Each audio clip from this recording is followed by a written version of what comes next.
A buscar tejidos duros y blandos para recibir prótesis.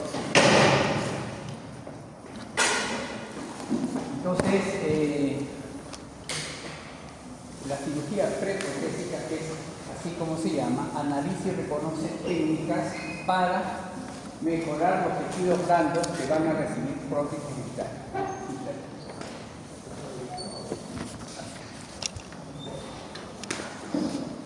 Entonces ustedes ven una imagen de un tejido blando con duro bastante reabsorbido, ¿no? Entonces esto es lo que nosotros tenemos que preparar para poder instalar prótesis. Siempre se requiere preparación, a pesar que ahora hay técnicas que han hecho que algunas de las primeras modificaciones hayan variado, porque ahora se colocan implantes en rebordes óseos, se hacen injertos, pero no obstante puede sernos de utilidad tener conocimiento de estas técnicas, ¿no? Siguiente, por favor. Solo para hablar de Kazanjian. Barbara Kazanjian era un cirujano dentista que participó en la guerra, la primera guerra, y él era protesista, y entonces empezaba a hacer prótesis somáticas a los soldados que habían perdido parte de su cara, de sus dientes. Kazanjian posteriormente fue reconocido como médico honorario y se le considera uno de los padres de la cirugía plástica, ¿no? Porque hizo muchos aportes a la cirugía plástica. ¿Y por qué vamos a hablar de Kazanjian? Porque Kazanjian tiene una técnica que es antigua, pero que tiene vigencia y es muy importante. Siguiente, que es la vestibuloplastía, ¿no? O sea, la forma. Plastía significa forma. Yo formo. El cirujano plástico es el que da forma. Esto es lo que vamos a ver ahora. Siguiente. Y volvemos a lo que es el concepto, ¿no? Generar comodidad, generar confort en un paciente que va a recibir prótesis dentaria o prótesis somática. Bien. Proveer que los tejidos sean los más adecuados, ¿no? La altura correcta, es lo que nosotros vamos a tratar de buscar como objetivo principal. Bien. Y está indicado cuando hay frenillos que nosotros denominamos aberrantes, que son los frenillos que van a estar interponiéndose o que van a estar desalojando la prótesis, en este caso prótesis total, cuando hacemos movimientos, porque tienen inserciones muy bajas, ¿no? O tienen inserciones muy altas. Cuando se han formado tejidos por extralimitación de la prótesis. Cuando nosotros colocamos una prótesis, la hacemos sobre tejido muy blando, pero cuando pasa el tiempo, este tejido duro y blando se va reabsorbiendo. Entonces la prótesis se transforma como si estuviera extralimitada y forma unos tejidos que se llaman épuli, ¿no? Épuli fisurado. O cuando el vestíbulo está absolutamente disminuido por la reabsorción ósea. Siempre. Esa maniobra que ustedes están viendo se llama maniobra de cierre.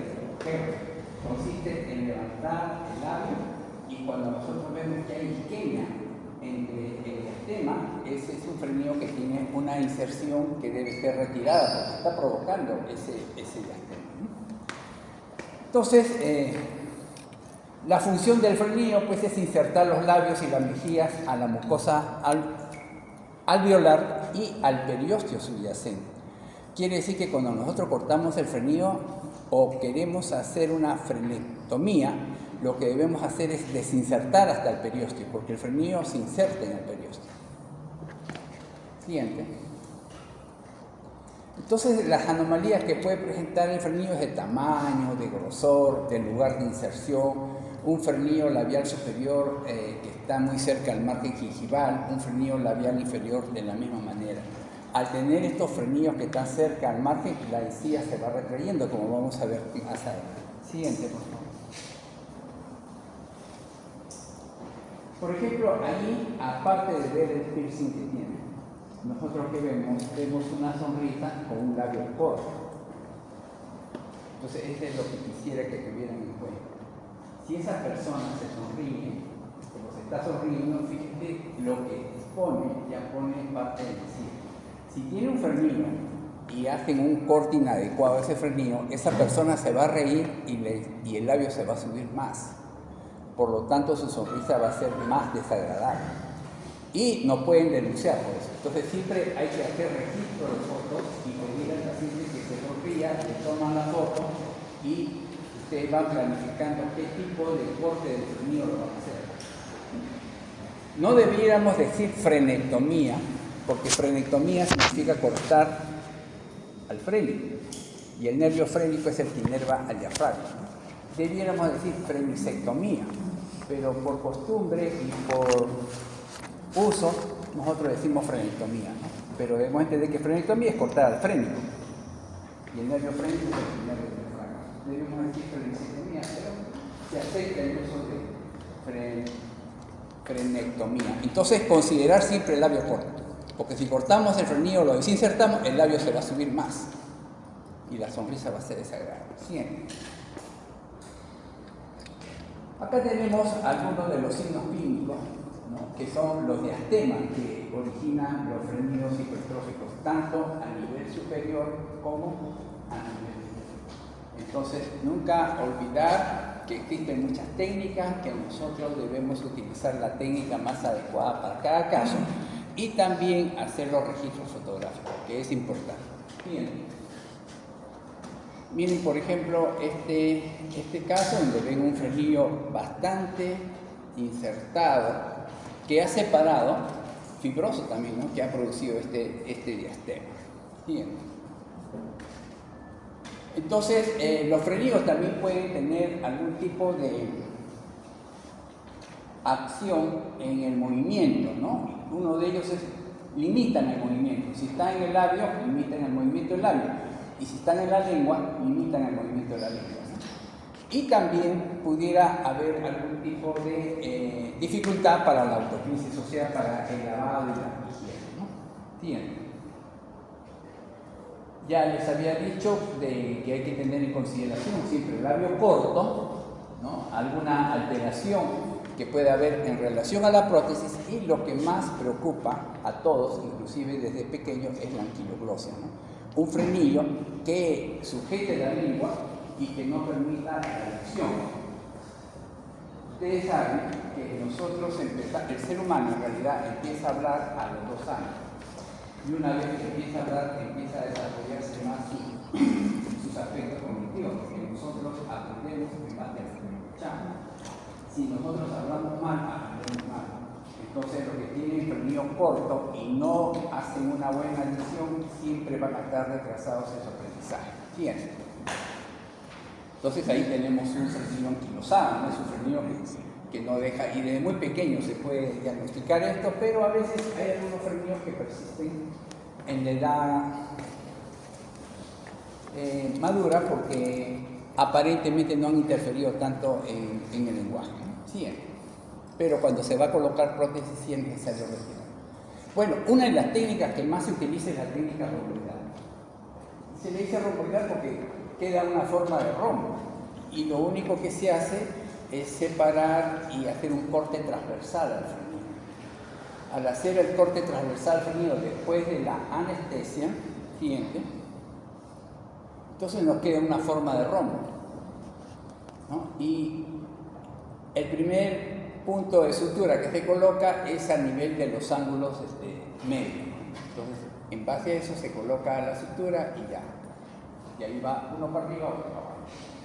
Normalmente, basta con 2 o 3 puntos de sutura. Pero a veces nosotros vemos como 5 o 6 puntos. Entonces, ¿qué podemos pensar? ¿Que le gustaba suturar al colega? ¿Qué pensamos? Que había sangrado. Entonces, todos los frenillos son iguales. Hay frenillos que son fibrosos y no hay sangrado, pero hay frenillos que tienen bastante irrigación, entonces van a sangrar y vamos a tener que suturar hasta que no sangre. Pero normalmente, entre comillas, debiéramos colocar 2 o 3 puntos de sutura. Pero si sangra, hay que hacer la hemostasis. Siguiente. La anterior para que vean el esquema. Este es más o menos el esquema de la técnica romboidal, ¿no? Entonces uno ahí tiene una idea de qué es lo que se tiene que usar. Me gusta hacerla como está en el esquema, con 2 pinzas distintas. o dos pinzas de calce, una pinza de calce que se coloca hacia arriba, la otra que se coloca hacia abajo, y la otra voy a cubrir transversalmente, como ustedes ven, y luego se sube. Bien. La técnica BY es una técnica bien interesante, y lo que hacemos es una B. Hacemos un corte en B. Y el vértice se va hacia arriba. Y empezamos a suturar en la parte de en medio y al final termina como si fuese un Y. Por eso que se llama BY o BY, como quieran decir. Siguiente, por favor. Acá está más claro. Ustedes ven el esquema, es un frenillo fibroso, ¿no es cierto?, que ha producido desdémetro. Entonces se hace un corte en B y luego la sutura queda en Y, ¿no? La incisión es triangular y la sutura va a quedar en forma de Y. Siempre se pone la sutura de reparo. ¿A qué se llama sutura de reparo? Se llama el punto principal. Para que un lado no te quede más largo que otro y se forme lo que se llama la oreja de perro. Entonces se pone un punto de reparo. Y el punto de reparo es el punto medio. Y ahí se coloca hacia arriba y de ahí hacia abajo. Primero hacia arriba porque más sangra la parte mucosa que la parte de la encía adherida. Bien. Esta es otra técnica bonita y también es una técnica exclusivamente de cirugía plástica, se llama la Z-plastía, ¿no? Ya les había dicho que plastía significa que forma. Cirujano plástico significa el cirujano que da forma. Y plástica, hay plástica de anestesias, hay plástica periodontal, ¿ya? Después de la anestesia local vamos a hacer dos incisiones. Ya, estas incisiones ustedes las van a ver en el siguiente esquema para que tengan una idea más aproximada de esta técnica. Siguiente, por favor. Le dejo para que ustedes tengan la descripción siguiente. Ahí está la Z-plastía. Eso es lo que uno hace cuando hace dos incisiones paralelas, una superior, una inferior, y la une, formando una Z. Formando una Z, ¿no? Y se hace tanto a nivel intraoral como a nivel extraoral, también en la piel. Entonces, ¿qué es lo que se va a hacer? Si ustedes miran, ¿puede señalar, Waldir, el triángulo superior? El triángulo superior se lleva hacia abajo y el triángulo inferior se lleva hacia arriba, de tal manera que se alarga. ¿Ya? Ese triángulo superior va a ir hacia abajo y el ángulo superior va hacia abajo y el ángulo inferior va hacia arriba. No importa, pasa a la siguiente, ahí creo que está con más detalle. Allí. Agrándalo, por favor. Entonces ahí también ustedes un caso, bueno, están viendo más o menos. No hay mucha resolución, pero lo van a ver en sus casas. Se coloca la anestesia y luego se hacen las incisiones paralelas, ¿no?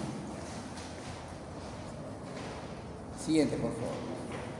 Entonces, lo que se trata de formar una Z, bueno, como ustedes están viendo, dos incisiones paralelas que se van a unir y la inferior, el ángulo inferior va a ir hacia arriba y el ángulo superior hacia abajo, de tal manera que se consigue un alargue. Siguiente. Se va divulsionando los tejidos, siempre la tijera con la que se debe divulsionar, que significa separar los tejidos, es la tijera del Meisenbach. Debemos tener una tijera del Meisenbach. A veces, por motivos X, nosotros usamos la tijera de mayo o usamos la tijera de encía o cualquier tijera. Pero si nosotros queremos hacer cirugía, la que debemos usar es la Meisenbach, porque la Meisenbach tiene bordes rombos y está precisamente diseñada para divulsionar tejido. Entra cerrada, adentro se abre y sale abierta. Entra cerrada, adentro se abre y sale abierta, ¿no? Esta es la maniobra que más o menos se hace para poder separar los tejidos. Siguiente. Lamentablemente no se puede ver bien.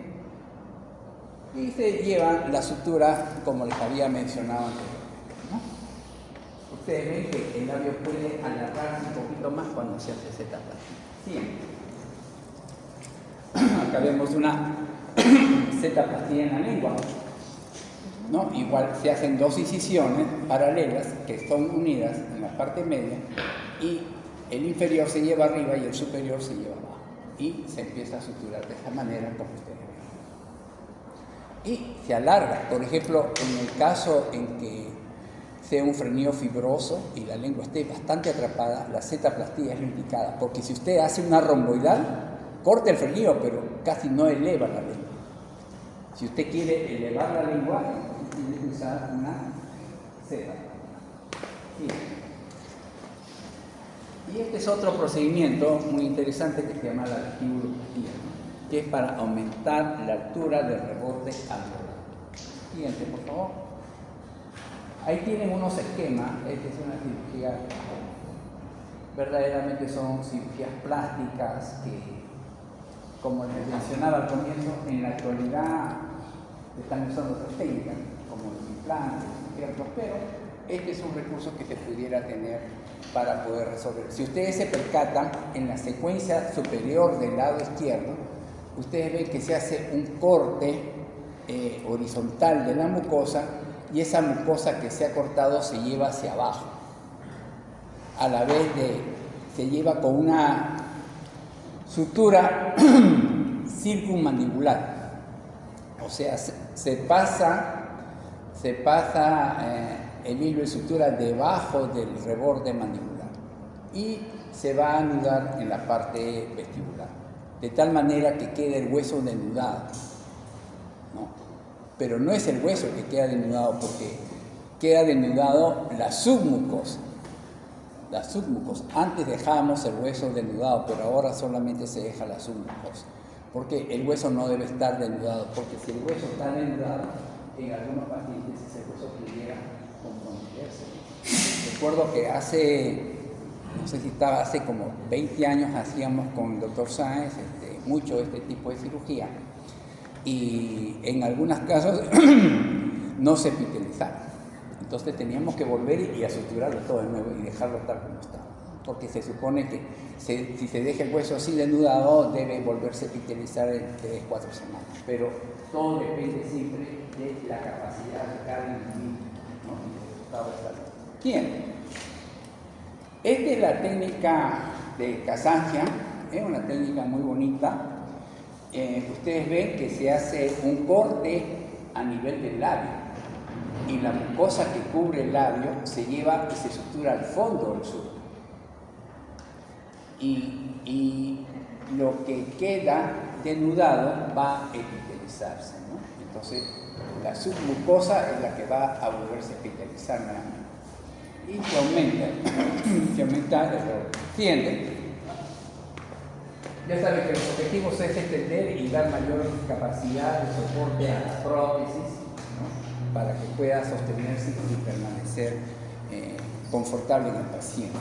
Y sobre todo, si está confortable el paciente, puede tener la función de masticación. Siguiente. Esto es lo que sucede cuando un paciente está sin prótesis mucho tiempo. Observen la glándula sublingual en la imagen de la izquierda y observen la glándula sublingual en la imagen de la derecha. En la imagen de la derecha, la glándula sublingual se ha evertido, se ha salido porque no ha usado prótesis. Entonces, en estos casos, a veces hay que hacer las técnicas que hemos mencionado, ¿no? Porque todo eso hay que reposicionarlo en su lugar más adecuado. Bien.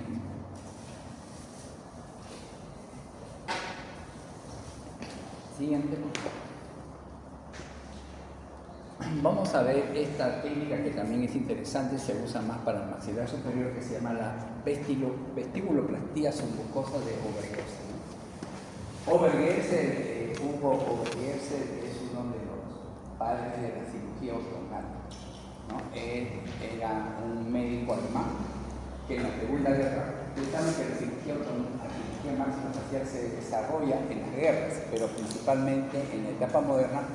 En la Segunda Guerra Mundial, Obergerse era médico y atendía a muchos pacientes con fracturas. Una vez que terminó la guerra, él estudió odontología y hizo la especialidad de cirugía maxilofacial. En Alemania, Austria y en muchos países, para hacer maxilofacial se necesita ser médico y ser dentista. Entonces, Hugo Obergerse tiene muchas técnicas de ortognática, pero esta es una técnica que se usa para cirugía para prótesis. Siguiente.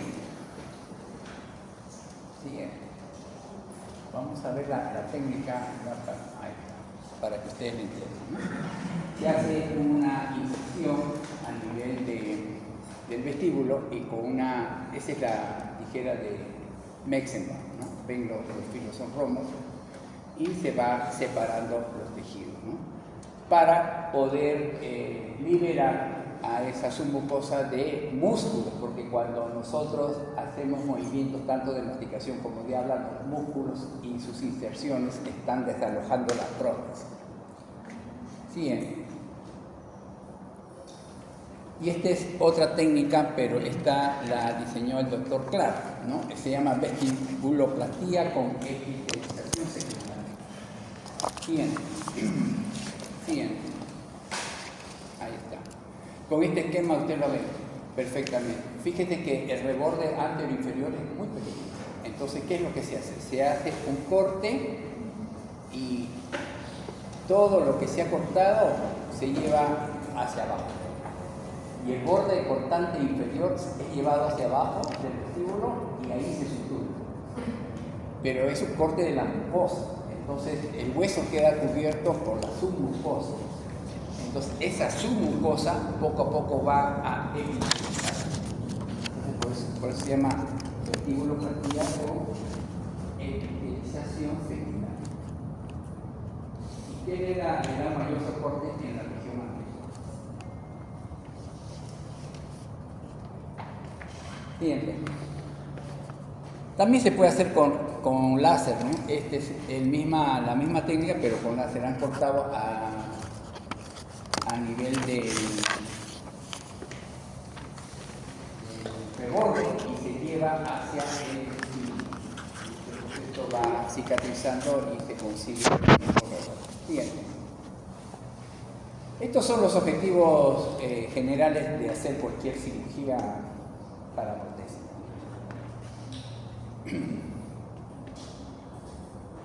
Sobre todo dar mayor confort al paciente al poder masticar adecuadamente con la prótesis. Siguiente. Los objetivos específicos serían estos, ¿no? Una acción muscular favorable, una relación satisfactoria con los bordes, ausencia de inflamación, porque ¿qué sucede cuando nosotros no hemos hecho regularización de tejido blando? Hay presión, hay inflamación, hay formación de épulas fisuradas. O sea que la prótesis presiona el tejido blando y lo va como fisurando. Siguiente. Entonces, ¿qué se busca? Estos tres objetivos, ¿no? Que haya una buena masticación, una adecuada dicción y que, bueno, esté estético tanto intra como extraoral. Este es los objetivos fundamentales de la cirugía para prótesis. Siguiente.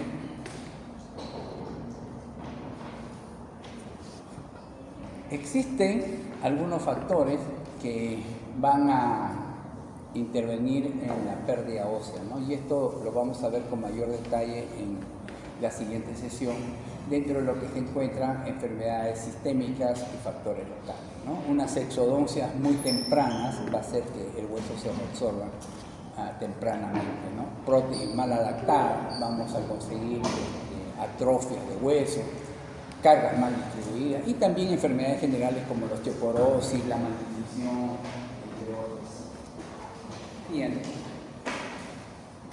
Y vamos a ver un caso clínico, ¿no? De frenillo labial superior, porque ustedes tienen que observar todos los tejidos redundantes, ¿no? Todos los tejidos blandos que como que están de más. Ahí las flechas están señalando los tejidos redundantes. Eso quiere decir que este paciente es portador de prótesis.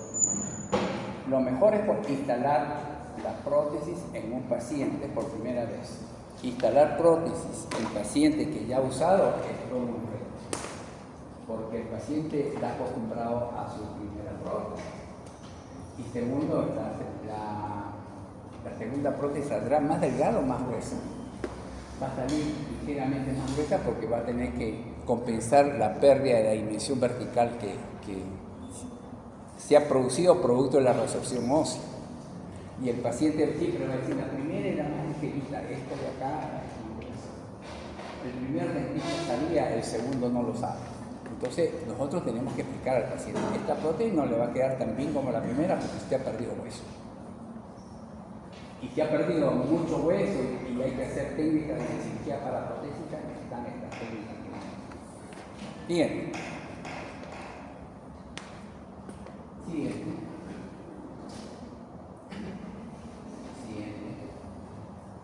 Y aquí hacemos estas técnicas de estimuloplastia, ¿no? Se puede hacer también con una pinza Kelly delgada curva o con una haste curva. La haste tanto la Kelly como la haste son pinzas hemostáticas. Las curvas son las que más usamos nosotros. Cirugía oral. Siguiente. Siguiente. Y la sutura. Siguiente. Y para poder conservar esta altura, usualmente usamos la prótesis anterior con un cemento quirúrgico llamado COEPA. Y lo colocamos ahí para que no se pierda y se adhiera el tejido que hemos dilucionado y tenga una buena cicatrización para empezar nuevamente a hacer la nueva prótesis. En un caso de frenillo, siempre que queremos evaluar hasta dónde está el frenillo debe llegar con la boca abierta, la punta de la lengua debe llegar atrás de las papilas incisivas. Si no llega es porque o hay un frenillo corto, o la lengua es corta, o muy gruesa. Siguiente. Hay muchas técnicas para colocar anestesia al frenillo. Una de las técnicas es colocar directamente en la punta, pero es doloroso. Entonces, yo prefiero poner como si fueran tronculares al lado derecho e izquierdo, que son más dolorosos. Y en base a eso ya podemos colocar cualquier otra técnica. Pero esta es la técnica clásica, ¿no? En la punta de la lengua. Y con una sonda canalada, cuando el frenillo está en el lado medio y no es tan fibroso, se coloca la sonda canalada y ahí se hace el corte transversal, que sería la técnica romboidal. Bien. Se hace la técnica romboidal y se sutura. Nótense una cosa, que cuando hacemos lengua, usualmente el separador de la lengua, que tiene su sitio, es un punto de sutura que se atraviesa la punta de la lengua. Con la punta de la lengua se atraviesa. Pero hay que usar una seda negra 3.0 o 2.0, ¿no? No muy delgada porque puede cortar la lengua, ¿no? Es para sostener la lengua, no es para jalarla. Y a veces estamos emocionados y jalamos la lengua y llega acá. Entonces, eso no debe ser así. Bien. En este caso, por ejemplo, había una variante, se coloca la pinza hacia arriba, después se coloca hacia abajo y se hace una incisión transversal, ¿no? Sosteniendo la lengua con el punto. Siguiente. Ahí está la secuencia completa. A veces es necesario dilucionar, cuando es muy fibroso el tejido tenemos que dilucionar a ambos lados de los bordes del lente. Siguiente.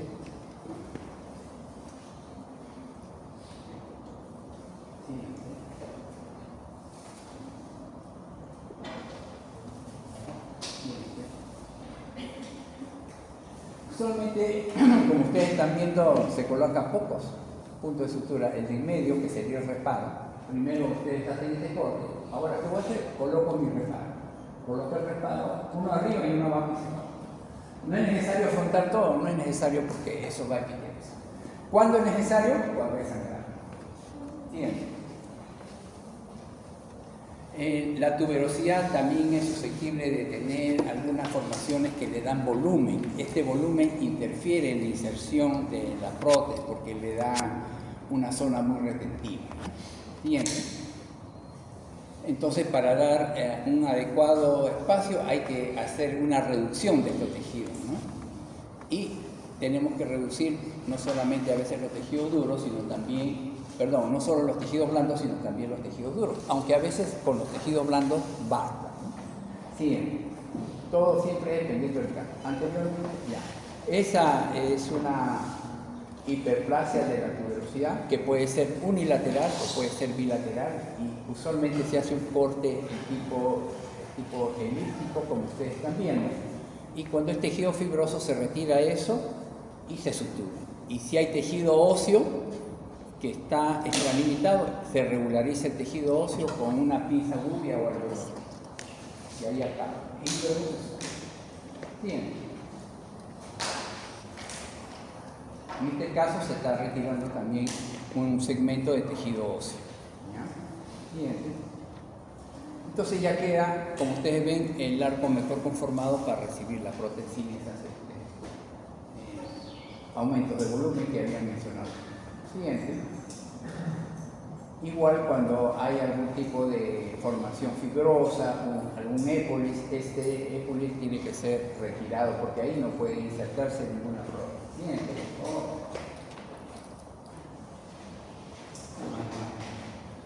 Siguiente.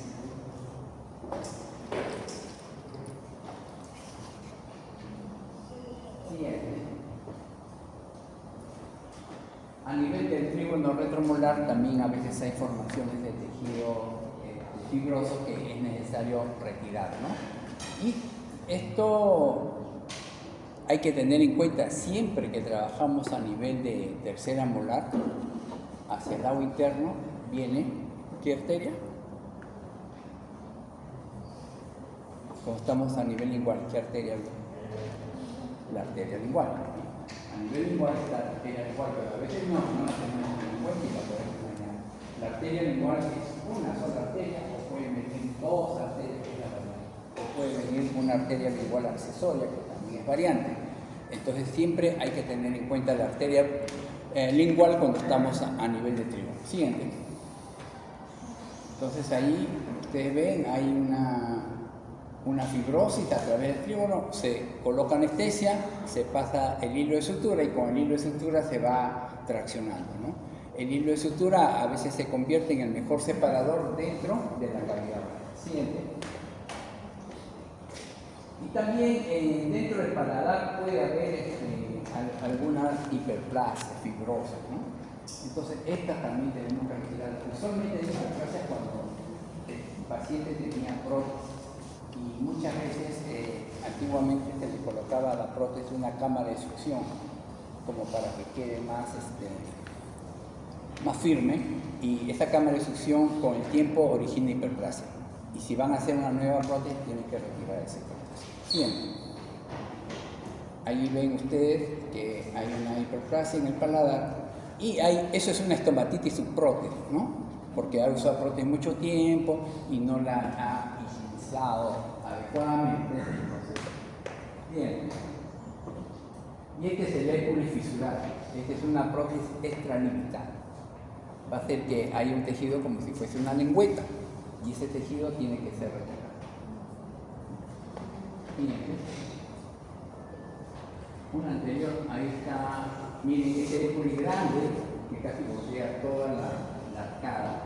Tiene que ser retirado y se sutura hacia arriba. ¿Y qué ocurre con el resto? Epitelización secundaria. Epitelización secundaria. Se puede ir cubriendo con una prótesis y con un acondicionador de tejido. Ustedes conocen. Bien.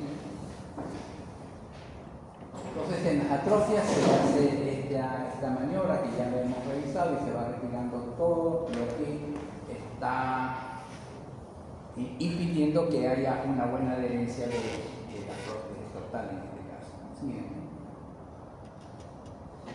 Antes se hacían muchos tratamientos en estos casos, ¿no? Otros se ponían hasta canastillas con hueso, con hidroxiapatita para devolver reborde. Pero ahora están los implantes que se llaman los subperiósticos. Los subperiósticos se usan para maxilares casi totalmente reabsorbidos. Y ya no se hace tanta cirugía, sino se colocan implantes con tornillos, ¿no? Como si fuesen mini placas. El problema es el costo. Son mucho más caros, pero el paciente vuelve a masticar. ¿Ustedes saben cuál es el problema del paciente joven que ha perdido dientes? Que necesita implante y no tiene dinero. Porque para hacer un implante necesita poner hueso. Y el problema del paciente adulto es que tiene dinero, pero no tiene hueso para colocar. Entonces, esa es nuestra Muy bien, creo que ahí terminó. Siguiente. Ya, si hay alguna pregunta.